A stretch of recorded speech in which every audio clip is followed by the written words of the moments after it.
Egoism is seeking to get benefit for yourself while exploiting various means and methods.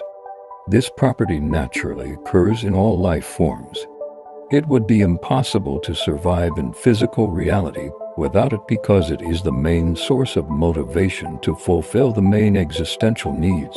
In a sense, it was also characteristic to the first unicellular organisms and bacteria because they were all searching for suitable nutrients to recover their used-up energy resources in order to be able to multiply and to restore damaged areas in their bodies.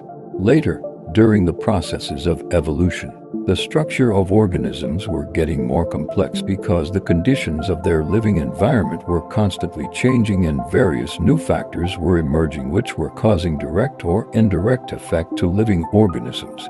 Every environmental factor does a certain effect to a living organism while contacting with it and causes various biophysical and/or biochemical reactions in molecular level. I physically moved bodies' molecules or atoms out of their original places or causes certain chemical reactions in cells, which creates new compounds from the old ones with different chemical properties. If those environmental factors are weak and don't last very long, they cause minor changes in a living organism, which are shortly eliminated from it because of the body's ability to regenerate and rebuild the damaged parts to their original shape.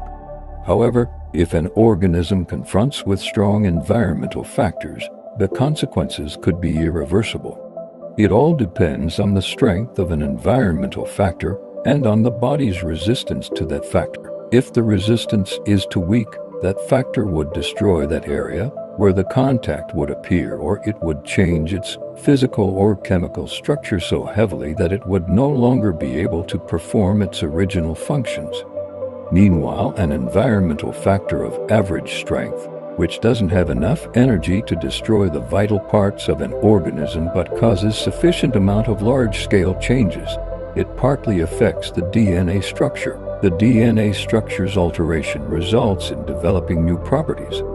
In this way, the information about a harmful factor is being recorded in organisms' genotype, and if that particular factor lasts long enough in the living environment, then those almost identical DNA changes start repeating in new generations until, little by little, they become stable and heritable. Then these descendants will already have inborn new properties, which could help to protect themselves from that harmful factor more effectively.